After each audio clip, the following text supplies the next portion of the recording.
Hi everybody, Dacob here. Welcome back to the Fashion Bunker. This is a very special treat. I'm so thrilled. For the first time ever, really, I got a Christmas present from Chanel, the main boutique. I was super happy, super stoked, and let's unbox it together. Let me just put away this under part. Okay, so this is the holiday season 2019 Camellia and wrapping ribbon that they're using. It's a very, very thick threaded jacquard. This is not a print. This is woven into, they're really beautiful. I mean, they really went for it this season with the camellias. This one is so beautiful. I wonder, you know, I know that they're not as handmade as the ones that they sell for a lot of money, but this is just as beautiful. You know, you could really, this one deserves putting on a safety pin on it and turning it into a brooch because it's just that cool. Plus I love black and blue, white and gold. All the colors mixed together are very, very COCO. Very, very 20s Chanel, by the way. So well done, Virginie Viard and her creative team. And then this is the little ribbon that comes with it. I love the tiny bag. You know, and also big things come in small packages, by the way. What does this mean? This means that, well, to me it's a big thing. Even though it's not the biggest object, it is a really cool object. This is the ribbon. Look at that logo. Well done, Chanel. Well done. They've never had such a sturdy, thick ribbon before. Seriously, in all these years that I've been a customer there. Oh, they really went that extra mile. I got another camellia on top. That's so cute. I love my sales associates. They are the sweetest people in the world. Okay, there you go.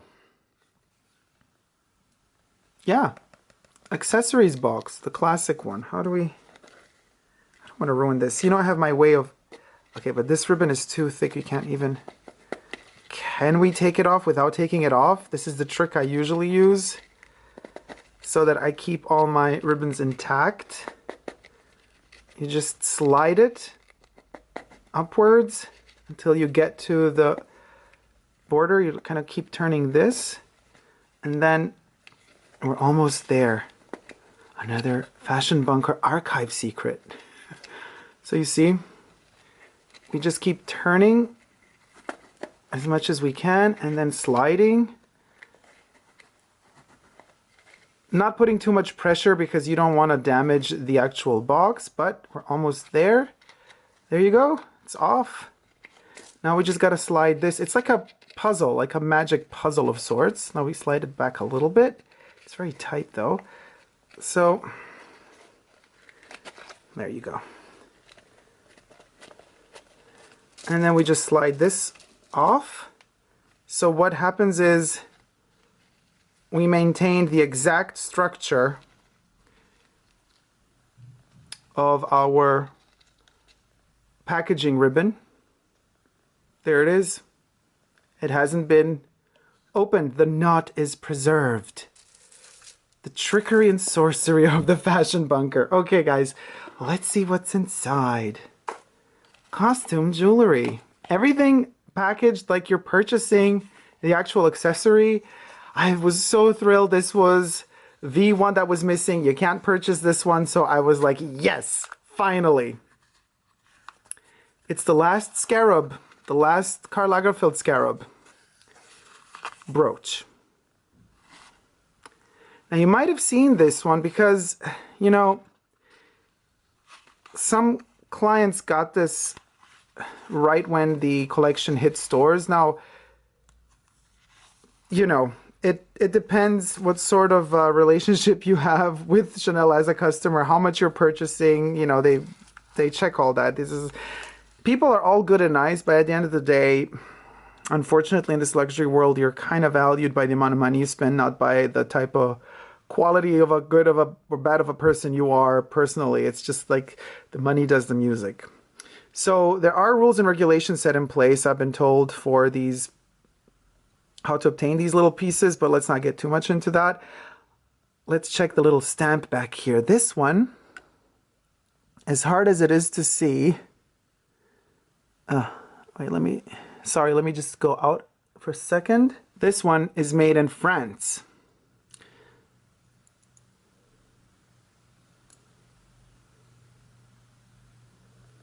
There you have it. There's a Belle Chanel piece over there. It looks like it's hammered. That's the aesthetic of it. It has a raw and rough aesthetic. This scarab looks amazing. It, you could say, and I don't want to say it has a thinner consistency than the other scarabs. It's just a different production. This one is hollow in the back. It doesn't have another cover, as we've seen with the Goossens scarabs that have the all the secret inscriptions in the back. It does have a heft to it, but because it's a one-sided thing, it's, you know, not, it doesn't have much going on in the back. It doesn't have that heft. However, what they did do is they did line it on the side. You do see the borders are very detailed. They have taken care of the back as well. This is really beautiful, and it's a great addition to my collection. Let's compare it to the other scarabs that I've got, or at least a couple of them. And here we have the comparison between the brooches from the officially released Métiers d'Art collection, New York, Paris/New York, or Paris/New York/Egypt / graffiti. It's one of the most complex Métiers d'Art collections Karl Lagerfeld ever conceived, and it was also his last. And then we have the freebie, as they call it, the freebie brooch. So let's compare them more closely to one another. Now, the Goossens version here, this is not a brooch, by the way. This is a this is an earring, a clip-on earring with all the little secret messaging in the back. Now, you could check out the review or unboxing of all of these brooches, either in the card section popping up randomly up here, but also through the links in the description box down below. And just a brief mention, thank you to all my patrons for supporting the channel. If you want to become a patron, head on over to Patreon, Super Dacob, all spelled together. This video will be shown there ad-free, for example. That's something to know as well, because on YouTube, there are ads running through it. While on Patreon, there aren't. I'm sticking to my own Chanel tissue paper. Okay, guys. Now, this is a lighter consistency. It has that structure of being hammered in the back. Here we have a similar structure because this one also doesn't have the back, but there's a reason for that. Here we need the poured glass to allow the light to filter through. So what does this mean? You could see when I put my finger behind there, these little Bordeaux reddish bits change color. So this was an added effect in order to let the glass transpire light, to add more depth to the piece of costume jewelry.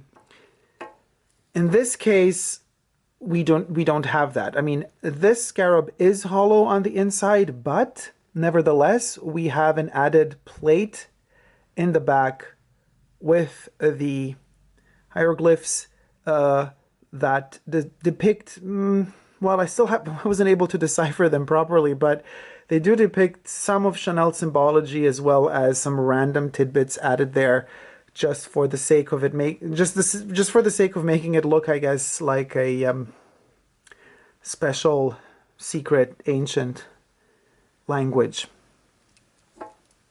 Now, all of them have gold to them. Gold was kind of the running theme throughout the entire Métiers d'Art collection. This particular one, the last one Lagerfeld made.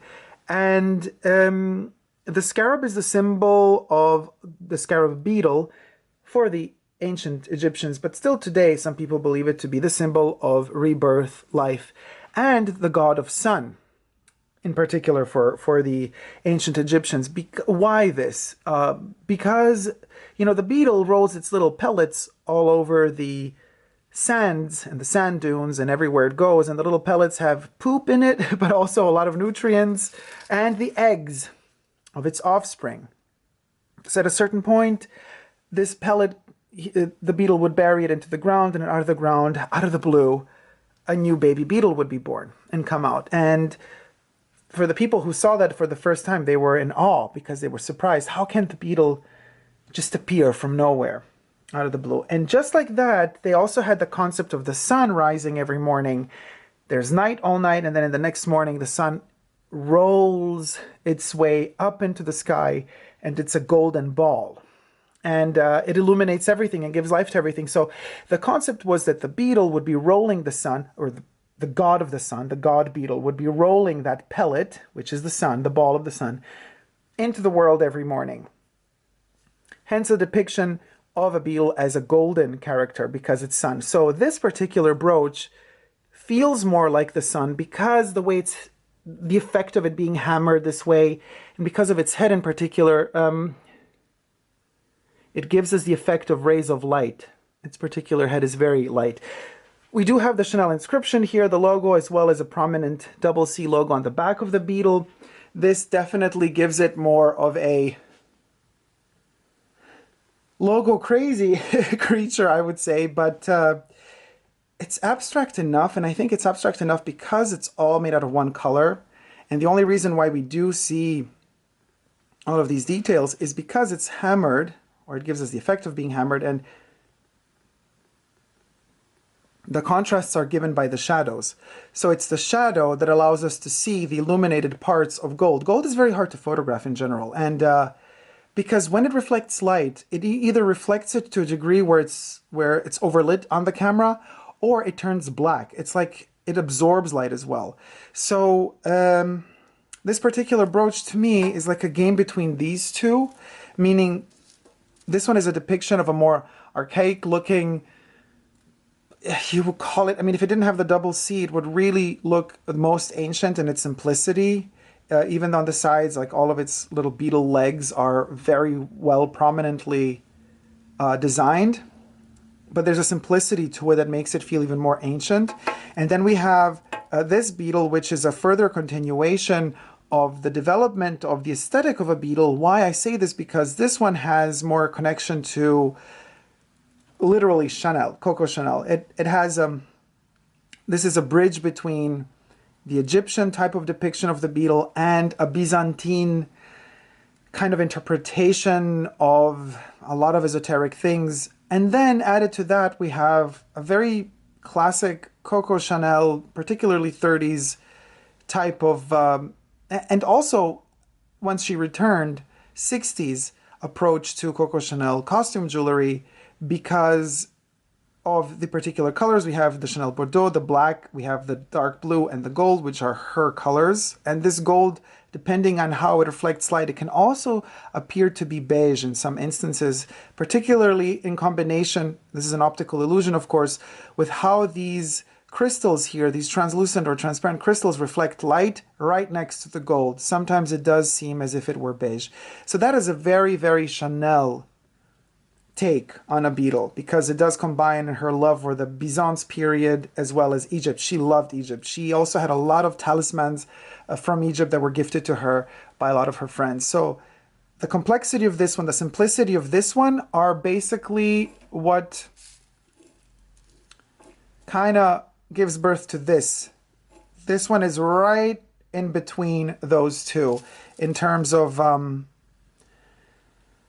aesthetics used. So even though they all depict the beetle, even though they are all scarabs, they do come from different times, and they are inspired by different times, which I find very fascinating that a métier d'art collection would focus on so many different genres, and it's like as if we were traveling through time while observing all of these brooches and this particular little tiny earring. The beauty of it is very fascinating to me. I know to some people it's just, they just, you know, sign it off as, oh, this is kitsch. It's pure kitsch or kitsch, depending on which particular language you're speaking in. You could pronounce it in many different ways. But, and to many it's, you know, kitsch has its own quality of aesthetics, but to many it will be just described as tacky. And tacky usually does not have any sort of subtle depth of a connotation to it. Tacky is usually, I would say always, tacky is considered something as a negative. I think gold has acquired throughout the past decades a negative connotation it's been attributed to a certain type of either new rich or it could be put in many different contexts. It could also be put into this kind of ghetto, not by ghetto I mean as an aesthetic. I don't mean any sort of socio-political connotation to it, but just in music as well as in clothing expression. Bling, you know, it's a lot of bling. But if you take that out of the context that we're used to seeing gold in nowadays, and you try to understand the roots and the origins of certain aesthetical choices, as was the depiction of the scarab in the past, then you understand a different symbology behind it. And gold all of a sudden isn't tacky anymore, but it becomes rooted within a very, very precise need that these particular people had. I'm not talking to people who made these brooches, but I'm talking about the ancient Egyptians who tackled the notion, the esoteric notion and concept of the beetle, of life and eternal life. So gold was seen as purity, purity of spirit, purity of heart. There's another particular interesting brooch from that collection, the very rare faceless Chanel PHARAOH brooch, also in gold, then lacquered in this kind of silver, almost Chanel number 19 perfume silver glittery enamel. It's as if once the face disappears, you know, once we pass on, we are no more, but we definitely are reborn into the purity of spirit that then meets whatever it has to meet. Some believe that you meet your savior after it's done. Some believe you don't. Egyptians believe that death was just one phase of life and you move on to something else, and then there's another existence after that. So gold was a necessary key also to take with you in the afterlife in order to pay certain things, in order to open certain doors, in order to trigger certain gates to be unlocked within your own consciousness as well. And that consciousness, as connected to gold, is very fascinating. There's one particular artist, let's just call him artist, quite esoteric, James Lee Byers. You should check out the creative path of James Lee Byers. Very interesting, especially connected to this. I think he would have loved these accessories. He would have probably commissioned Chanel to make them out of pure gold, real gold, not just gold plated. But James Lee Byers was an incredible performer artist who also tackled the notion of eternal life. Unfortunately, his life was not eternal. He died of cancer, but nobody really knows when and where. Well, we do know, but he wanted to create a mystery around it, and he used to create like dolls of himself and would create seances and himself lying dead in these golden beds in rooms plastered in gold. So you would think you were seeing his body, but he would create these bodies all over the world. I mean, this is just one of his later works. Very, very fascinating. Anyway, I recommend you to research James Lee Byers. He would work a lot with gold and the concept of purity of it, rather than the concept of the tackiness of it, like, I don't know, creating a bling bling necklace out of it or a big ass watch out of it, you know. Rather than that, he would go into the depth of gold, and in particular, as I mentioned before, into when gold reflects light so powerfully that it turns into absorption of light. Like after it crosses a certain limit of reflection, it starts absorbing. It becomes almost like a black hole. That blackness is also part of gold, and he analyzed that as well. And this is why particularly this enamel piece up here, the black one, almost feels as if it were gold. There you have it, guys. Thank you so much for watching. If you like this video, please do thumb it up. Let me know what you think about it in the comment section down below. This is the last piece from the Metiers d'Art collection, officially. And it's the first one I did not have to buy. I'm so happy I got a present for Christmas from Chanel. Thank you, Chanel, for this very much. Subscribe to my channel if you haven't already. I'm also on Instagram, Facebook, and Twitter, Super Dacob, all spelled together. Till next time, never forget to never give up on love. Love you all. See you soon. Take care. Bye.